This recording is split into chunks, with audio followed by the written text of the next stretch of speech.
Okay.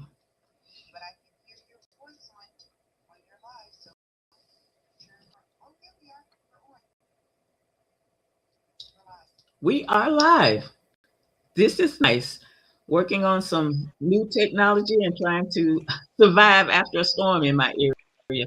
This is hello everyone. Don't want to waste your time. We are going to go ahead and get started. There was a storm in my area, so there may be a few little technical challenges here. But we said we'd be on today and we talked to you because this is Love Month. We're both excited about Loving Month. And in case you're wondering, both of us have quite a bit of experience in intercultural relationships. I believe we could together we have at least 30 years combined here. So let me start by introducing you to my wonderful special friend, co-host, Dr. Sonya LaRae. And she is an awesome woman with much knowledge and many talents. And interracial or dating counseling is actually her specialty. So I'm going to stop right here, tell you a little bit about me, and then I'm going to let her go ahead and introduce herself. If you are new to me, I am April. I'm always going to be your favorite loveologist. I'm the president and CEO at Authentic Love, where we have interracial and intercultural relationships as our number one priority. And so a little bit about me. I've been in this space for a little while, and I'm going to pipe down Dr. Sonya to share with us a few things about her, and we will move the show right up. Well, as April stated, my name is Sonya LaRae. I'm a luxury lifestyle architect specializing in aligning high-performing lives through lifestyle counseling, fashion psychology, and naturopathic executive wellness, as well as relationship counseling. I've been in business for La Paz Image Consultants for a little over 24 and a half years, and I'm excited to really be in here, and we are going to have such a powerful discussion today. So I hope you all are ready. I hope you all are ready to lean into Loving Month and really to take on this topic that we're going to birth today. April, it's good to see you. You look great as always. I'm just trying to keep up with you because I always love the way your makeup works and everything. And if you guys need some help with your makeup and you've ever heard me talk about the young lady who taught me how to put mine on over Zoom, this is she. So today we're going to talk about a topic called dating scared. I recently had a client to share with me that she was going on a date with a new guy and how they had talked the new date, but they both said they were very nervous. Now, mind you, before this date, they have already talked to each other for a month because they tried to schedule a few appointments, or shall I say dates, and something came up on every. They were still very, very serious. I'm not serious. They were still very, shall I say, about the date. And so, one thing about a lot of people today, when it comes to interracial and intercultural dating, they have concerns, or in other words, some of them just simply don't give it a try because they're scared. And so that's what we're going to talk about today, how you can get through those feelings and still be able to connect with your forever partner. Because, baby, let me tell you, if you're allowing some of the fears, anxieties, etc., to stop you from dating, you have possibly missed a many of qualified forever partners. Sonia, what you got to say over there? You know what? It's so true because this is such a strong topic because most people believe that fear is a sign they should stop dating. And in reality, fear is often evidence that something matters to us. And that's what people don't understand. And even speaking from it in a psychological standpoint, the goal is not to date without fear. The goal is to date intelligently while fear is like present. So, literally, as April was stating, dating scared is not a weakness. First and foremost, I think that's something that we need to put out there first, that people understand that dating scared is not a weakness. It's evidence that your heart is still willing to take a risk. It's willing to bet on love, and that people who build healthy relationships are not fearless. They're simply refuse to let fear make their decisions for them. And so I think, like, as we build out this beautiful banquet, I always say it's like we're building out a banquet conversation, a big dining experience for our listeners, April. And I think when we talk about discussions like this, they have to look at it from that way, because dating is a buffet. And if we look at it from that standpoint, mind, body, soul connection, fear has to be a superpower when you step into the unknown. This is true. Um, I know that a lot of women have a lot of different concerns, and concerns they allow them to stop them from dating, or even just stop them for checking the men out, or trying to check to see checking them out.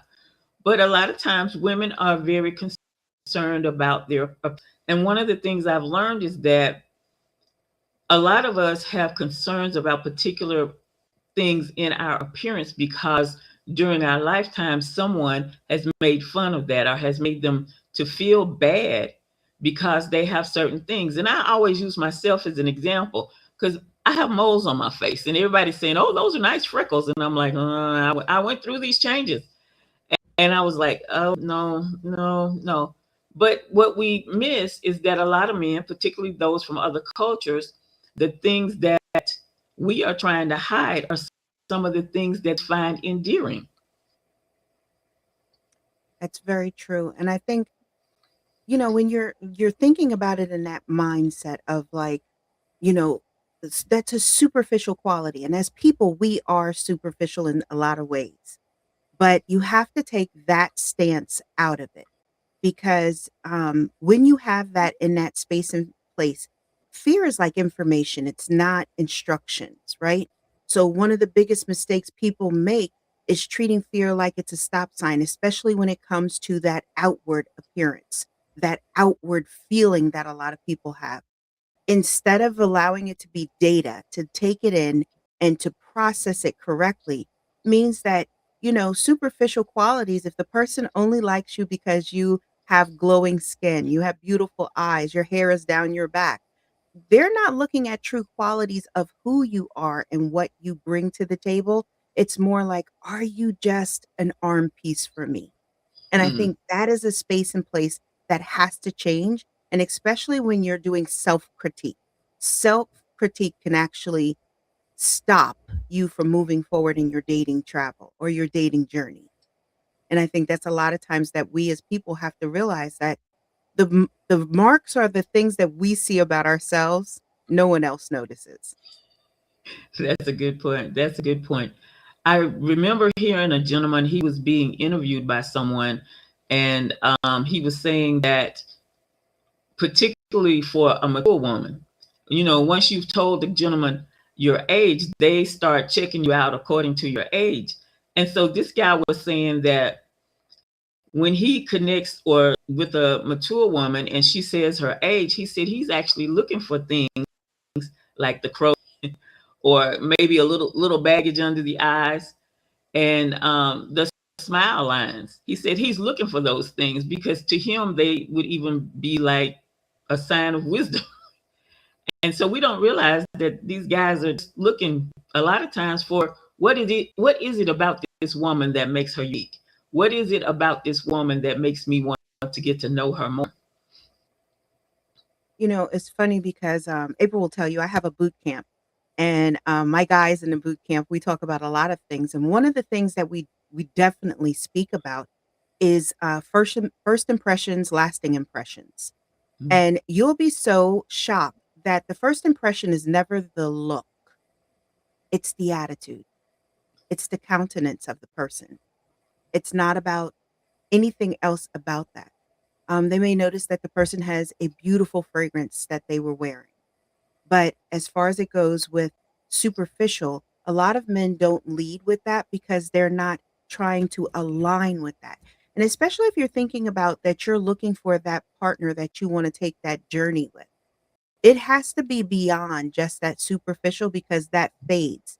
Once all that, lovey-dovey stuff goes out the window, I tell everyone you have at least 4 months of like, oh, blinders on. But once those blinders come off, no matter how much beauty you have, the quality of the person then has to come out and it has to resonate at a different decimal for a person. So a lot of my guys talk about women are very caught up in the appearance of things, but not really understanding the alignment of self more importantly than anything. You know, men also, you talk about the alignment or the lasting impression. One of the things that men are thinking about is make me feel. Does she make me feel I'm wanted in this space? Does she make me feel like I could hang out with her almost anywhere and be comfortable? They're really looking like, how do you make them feel? And you have to also remember that a lot of men have been through a lot of changes, especially if they've been through marriage and stuff like that and been divorced.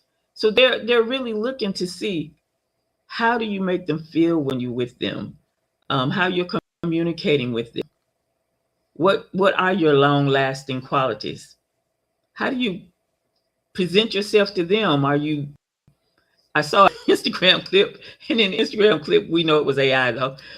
But the girl was like, I do this, I do that, I'm in charge of this, I'm in charge of that, blah, blah, blah, blah, blah, blah, blah. And the gentleman said, let's have some separate checks, please, to the waiter, because she was just too busy all about herself and bragging and whatever. So they want you to be present, and they really want to see you and not necessarily all of the superficial things that you're trying to attract the men with. I think some of the things that you said are very true, definitely. But one of the biggest things I think on both sides of the table is you want to be seen. That is one of the biggest things as people. We want to be seen. So when you're in that space of dating, right? Fear should have a seat at the table. It should never be the driver of the car because when it is, you are a person who is now stepping behind and you're not seeing the person that you're sitting with.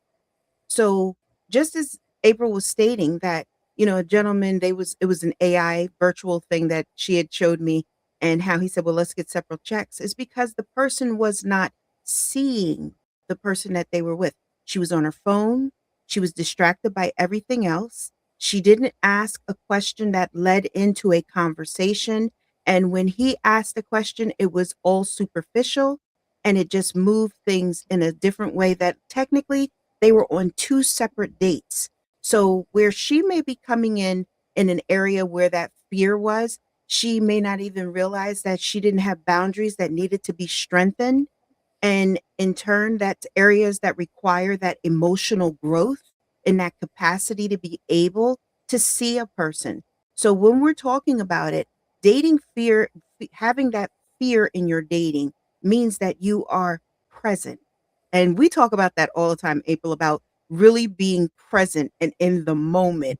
And I think sometimes when people are thinking about dating scared, they don't realize that when you are dating scared, that puts you front and center at all times.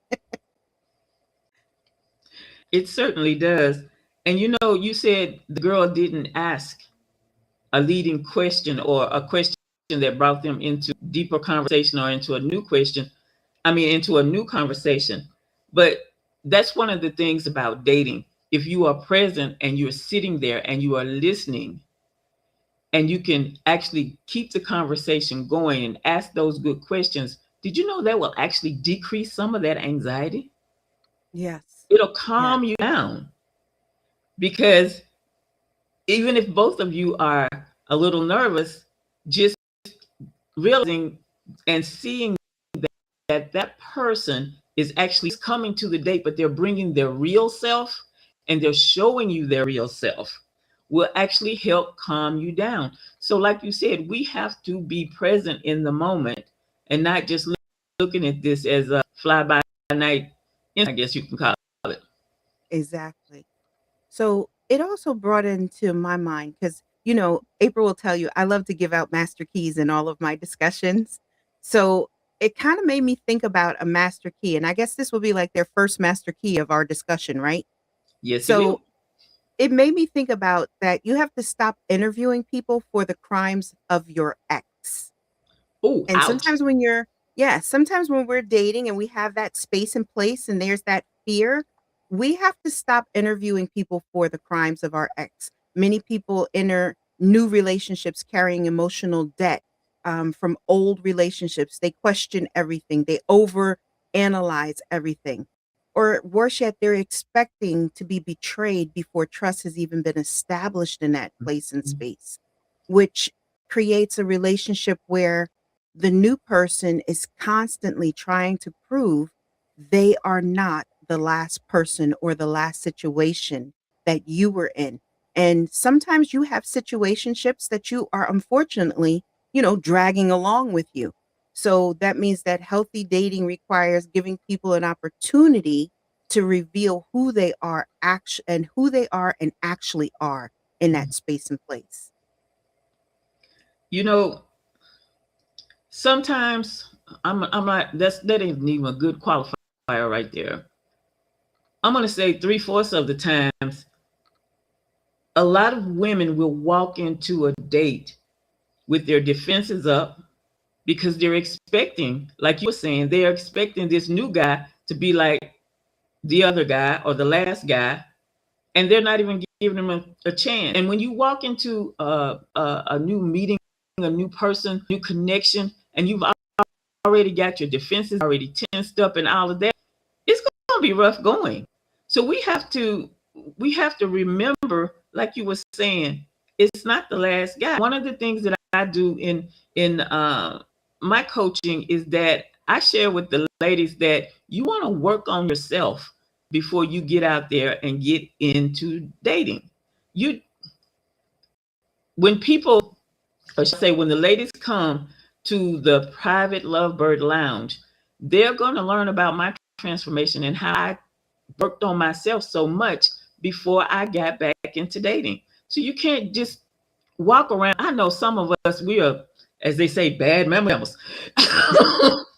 But when you're going on a date, you're going to meet somebody new, you don't need to be walking in with your armor on. Okay? And in my first book, I talk about how you need to, we know you can handle things, girl, but you need to put your superwoman suit on under your clothes and keep them hidden until necessary. Because when you go on a date and you're meeting this guy on the first, second, or third date, you definitely don't need to, what I want to say, lead with that armor. Give him an opportunity to show you who he really is instead of you assuming all men are alike. Y'all know some of y'all got that little attitude, all are alike. They aren't. And so we just really have to pay attention to that. Do you have another key that we need? Well, before we go to another key, let me tell you this. Your healing is not proven by how much you remember your pain, first and foremost. Yes. It is proven by how willing you are to trust your ability to survive if pain happens again. And so many times, as people, when you're speaking about, dating in that space with fear, it has to be that you are in a space and a place and willing to trust your ability to survive, willing to trust your ability to understand and to even see. That's why being present is so key. So you can really see that person and not reflect onto the person as well. Because a lot of times reflection is something that is actually inward, and many people don't even realize that. So I had to put that out there on top of what you had said because that is so important. And I think a second master key that we can definitely lean into, April, is that vulnerability is the real superpower. Oh, So yes. literally, many people think strength is protecting themselves from being hurt, but the true strength is remaining open while remaining healthy in your boundaries. Because most what most people don't realize, and especially when we're speaking into love, love requires vulnerability. Connection requires vulnerability. Intimacy requires vulnerability because without that, people may stay safe, but they also stay disconnected. And that is something that people have to realize. Vulnerability doesn't make you weak. Vulnerability actually helps you to connect and actually is a strength in that space and place of uncertainty. One of the things that I found out in my own personal dating situations is that being vulnerable has not only assisted me in learning more things about the person I was on a date with, it told me some things about me. And one of the things on this journey of dating, getting to your partner, is that I keep learning more things about me. And that helps me to make my own mental adjustments. And it has proven to be, yes, that vulnerability has proven to be something that, like you said, is a superpower that has helped me to get to places I've wanted to be in relationships. I'll put it like that. Okay. And thinking about what you said, you realize that you can't experience deep love while keeping your heart locked in a vault. That right you there. know, because literally when you're doing that, that locks off everything. So it means that you have to be willing to create safe boundaries. You have to be vulnerable to create those connections that you want. So just like April was saying, that in that space and place of that growth that she's having, she's learned so much more about herself. So I'll tell you all, I'm married. I've been married for some time now. I've been a couple of years, like 16. Just a And few. just a few, just not very long. But I'll tell you, the one thing that keeps our love growing and blossoming is because of the vulnerability that we step into with each other. And a lot of times as couples, you may want to always put on the I'm okay. I'm okay. But you know what? It's okay not to be okay in that space and place with someone you're building with. And a lot of times as people, we have to realize those I'm okay is really your hand pushing them away. And so Wow. we don't want to do that. Wow. Yes, I remember those days. I've learned to take my hand down now. Thank you. And thanks to you. Because um late Sonia is actually my counselor, and she has helped me through so many things over the years, from my car wreck up to now. And yes, she has helped me step into that vulnerability and being able to be vulnerable without defense or trying to explain away or any of those things. And yes, how can you get to the deeper place, or in other words, how can you make it to the altar if you're keeping your heart locked up in a vault? And you might say, Exactly. well, I'm a little vulnerable. Yeah, but 99% of your heart is in the vault. And Well, I have if 99% is locked up in a vault, that means that you're not vulnerable at all because okay, 1% does not give vulnerability. there we go. There we go.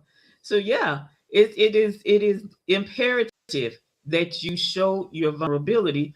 And I'm gonna tell you, as you ladies keep up with us through the rest of Love Month, you're gonna learn how to be vulnerable and also um, be able to pick up on various things that you might feel like you really need to pay attention to.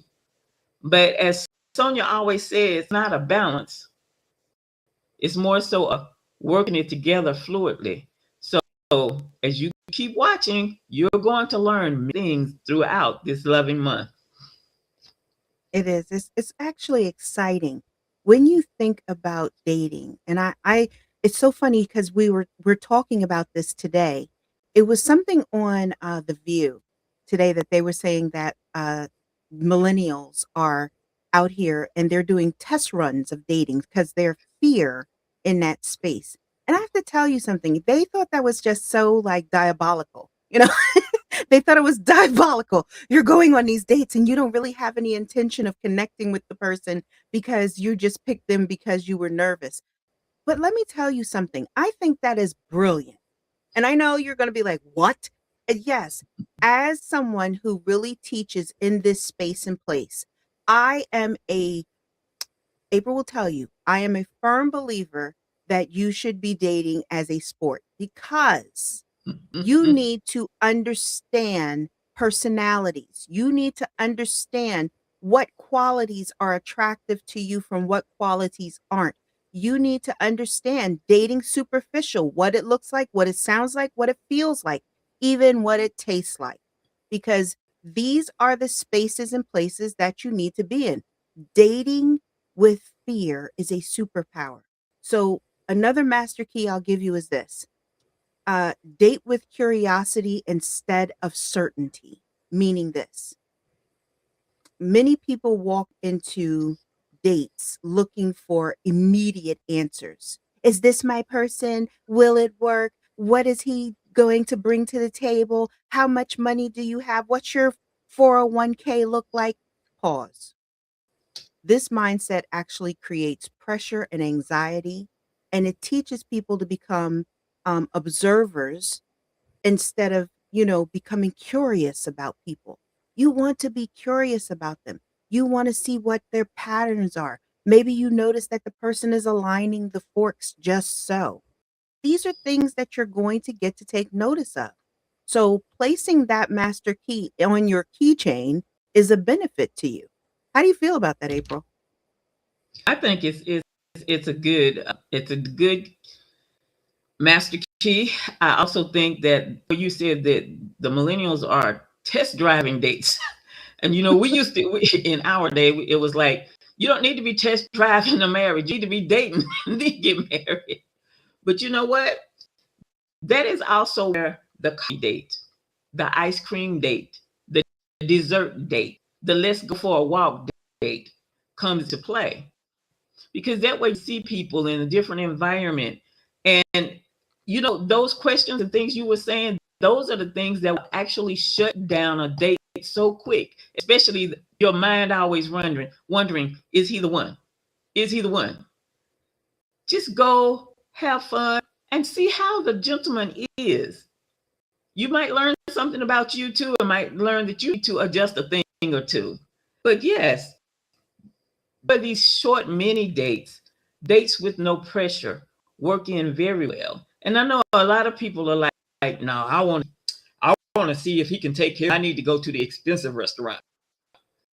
Wow. Girl, going You to the know, it's expensive restaurant and ordering all the stuff you can up the bill with. Beware, gentlemen may leave you there with your bill. well, I'll tell you this.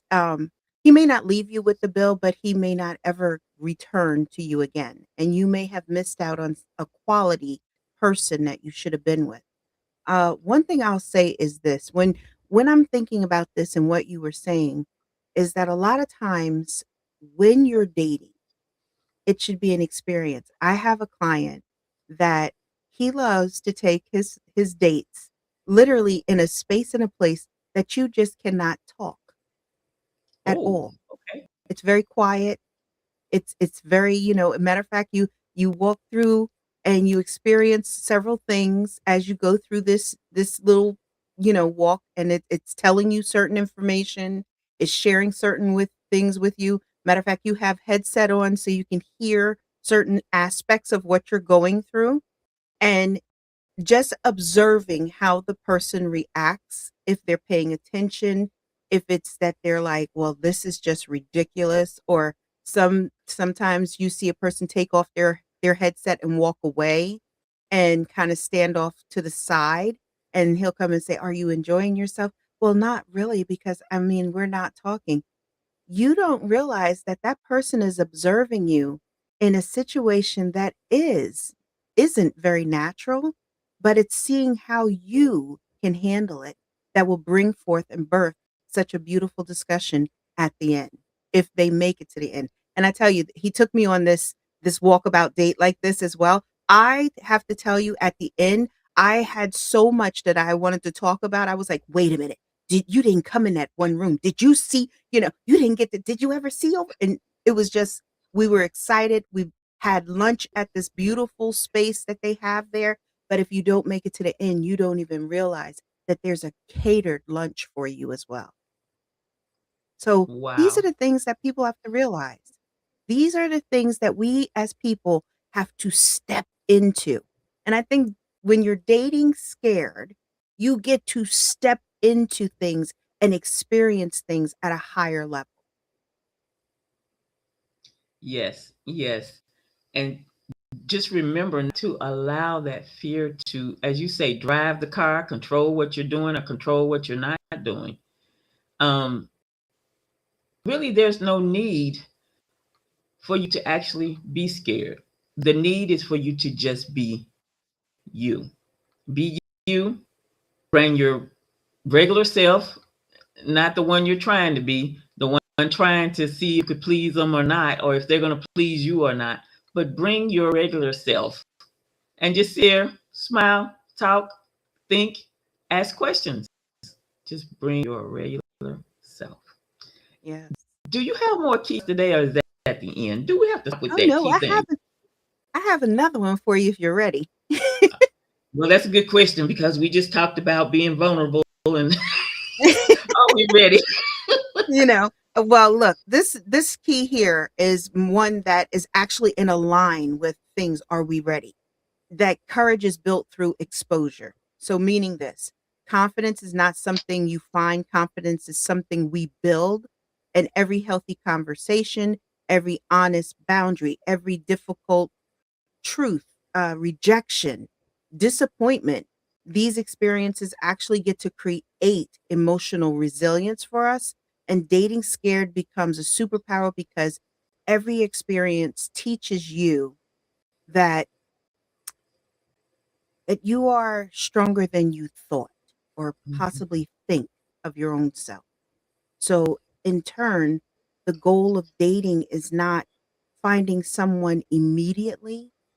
The goal is becoming someone emotionally prepared for healthy love. And I think that's something that's powerful. Yes, emotionally prepared for healthy love. You talked about exposure. One of the things that I try to really press upon the ladies that I'm coaching is that they should alter what they're doing so that they can have that exposure, so they can have that quote unquote practice communicating with guys and being in a gentleman's presence, especially if you've not been dating. So, what I really impress is that you don't get stuck in going to the grocery store, going to the church, taking care of your children or grandchildren, and going to work. See, some of you are like me, you work from the house, which means you're not going out much. You're not seeing other people much in the daytime. Is that not correct? So, vary your locations. Go to a different grocery store. Take yourself out on, like I said, these mini dates, these coffee dates. Go out and do something different so that you get that exposure and you get the feel of what a healthy relationship is. You get the feel of what a man with one heart that wants to really get to know you, what he's like. Because yes, you need to have that exposure. And if you want to connect with your forever partner,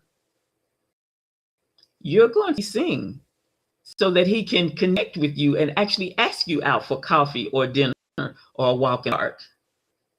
So yes, this exposure will definitely help you to uh, get your emotions from a past relationship in order. Mhm. I really like that one. Really like that one. It's true because if you look at it in the way that, we're speaking into it, you want to be exposed to different elements.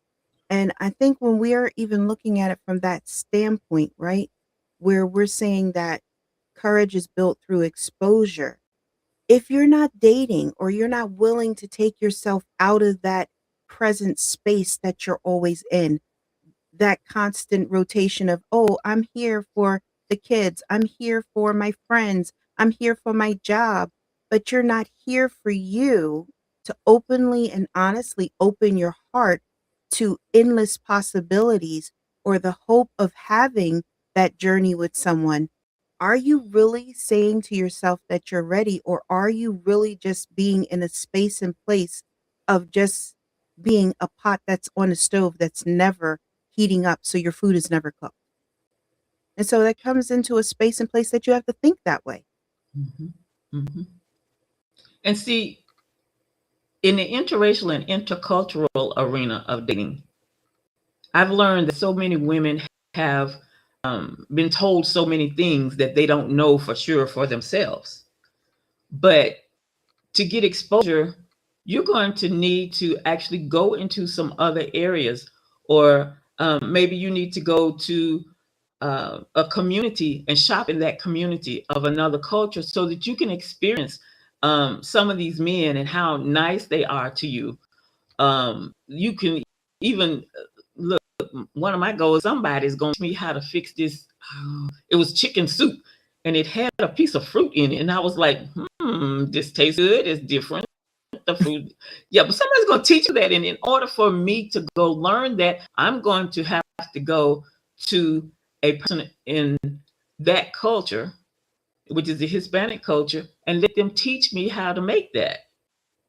Well, Exactly. you're going to need to be out and about in some areas. Let me just put it out there, April style. You need to get out of your, okay, and go experience some things. This is how we learn about other people, other cultures. We're more confident because we learned them, we saw them, experienced them with our own eyes. A lot of people have been told so much negative stuff. Some of it's just seriously stupid about other cultures. And one thing that you ladies may not understand is some of the things that you desire, you're going to get them from gentlemen in another culture easily. You're not going to have to explain, you're going to have to ask. You're not going to have to go through a lot of trouble. They're, they just do it. They just do it. I know one thing right now is the real big is this 50-50 thing. Oh, Jesus. I went into this young man and he was like, that 50-50 thing. And I don't remember what country his family is from, but in our culture, we know that it is our job as a man dating to, he didn't say job. I'm not sure exactly what word he used, but anyway, he said in our culture, we do these for women. We're not concerned about the 50-50 because we know we've been taught. And I guess what I'm really trying to say is, again, if there's some things that some of you ladies desire in your interracial or intercultural relationship, some things that you may even need, but you may need to move out of your culture to find those or to connect with gentlemen who don't have a problem with handling those things. And another thing too is that really blew my mind when I first started doing researching things on these interracial dating was the gentleman who would do your hair.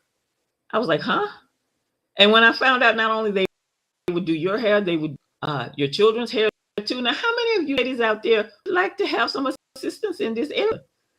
But if you're not getting exposure and you're not connecting with the guys that do this because you're staying within your culture, I think there's a little change that needs to be made there because you need some exposure. Now, if you don't have a license, don't touch my hair. We could talk about, sending me to a salon, but don't touch my hair. No, I was thank you, but no. It's so funny because when you're saying that, I think a lot of times when you're looking into dating outside of your race or dating into a different culture, you have to realize that the greatest risk is allowing fear to build your future, especially in that space and place. Because what happens is many people fear getting hurt or fear the unknown. But what often hurts more is never allowing yourselves to experience love outside of your culture. And years later, many people discover they were not protected by that fear, they were actually imprisoned by it. Prime example of that is that I had a client that literally just kind of dated within their culture all the time and had constantly run into heartache, always being let down, unrealistic expectations, different elements inside of the culture that, like the person said, they knew was there, but they just felt like, I'm different. I'm progressed forward. But you have to realize that certain things inside of a culture, what people are brought up with, they expect you to lead in and lean in with the same aspect. But then she allowed herself to go outside of her culture. And the person that she ended up connecting with was so radically different from what she had experienced inside her culture, inside of what was supposedly the roles of each other, that it was just incredible. And now they have been together for the last 10 years and they're getting married next year. And so it's so exciting to even see where they've blossomed, because the goal is not to eliminate risk. It's more so of every meaningful relationships or their relationship continued in that risk, continued in making them blossom and move out of that space even more. And I think that's something that, in speaking about really looking into those true connections outside of your culture, it means that you have to be willing to take a greater risk in allowing yourself to build past that fear. You know, one of the things that I often share with ladies is that you live in a glass. Now, a lot of ladies are here all afraid about interracial dating, but what they don't realize is that there is somebody in their atmosphere who's already been checking them out for quite a while, but you're not showing the openness to it. So you could be missing out on an awesome guy because you are not aware that somebody is actually paying you attention, even with all those things we talked about at first that you think are not good about you. Uh, Somebody has been checking you out and they like what they see. So you just want to be a little aware of these things, right? Exactly. And, I think a lot of times people don't realize that, fear can protect your heart for a season. That's Mm, what it can do. It can only protect your heart for a season. But unfortunately, if you keep it that it's unchecked or it's not tapped into, it also can uh, prevent your heart from even being known or being seen. And mm, so many times when we're talking about this, there's so many people that have the guard up. The guard is constantly up. And I always liken that to like when you have a horse and you put blinders on that horse. They can't see anything around them at all. They can only see in front of them. And that's when a lot of trainers do that, because you may have a horse that his eye wanders. So instead of him staying forward, he pulls to the left or he pulls to the right. So they put blinders on that horse. But as people, when we are in blinders, we never get to experience abundance. And that is something that will limit every aspect of your life. definitely. So, Sonia, tell us about La Paz and how they can get in touch with you. And I know I saw on Instagram, you got some wonderful product out there on Instagram. Oh, yes.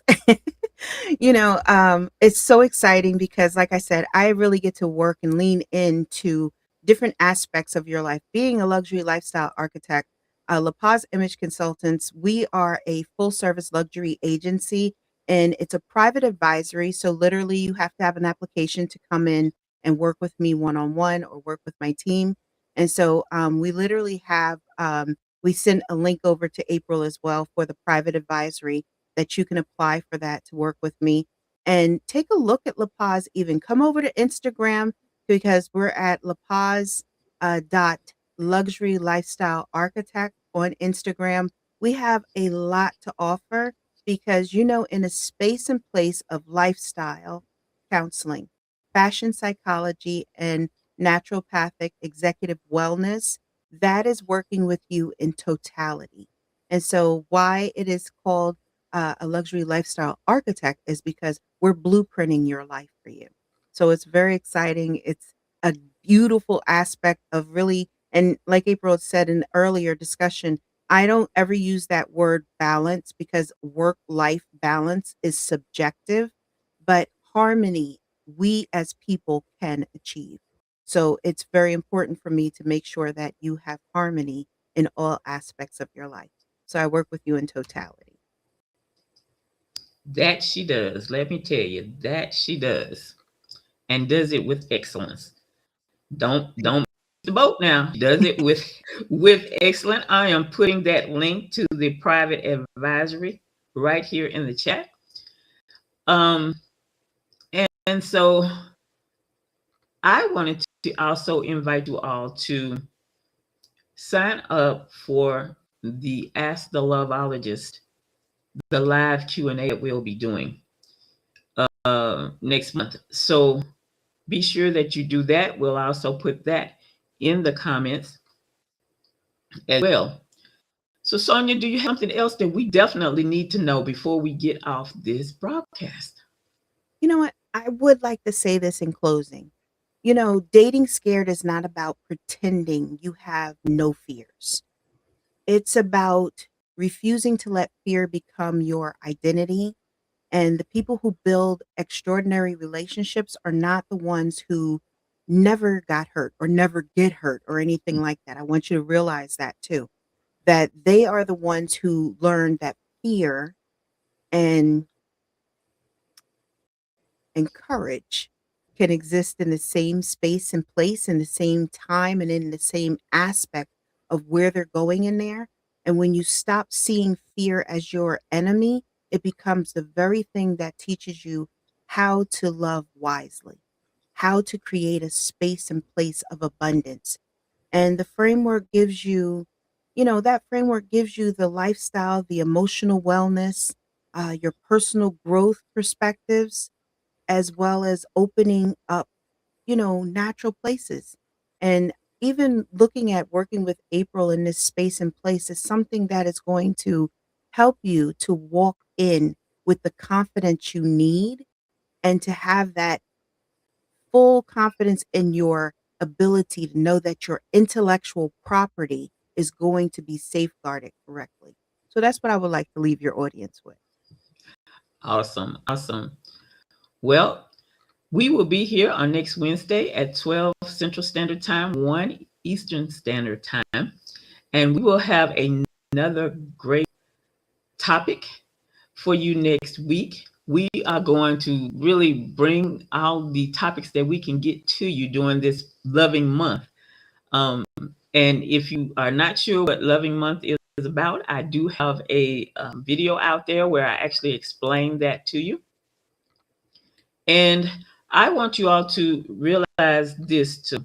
You can have the man of your dreams regardless of your age, size, or skin color.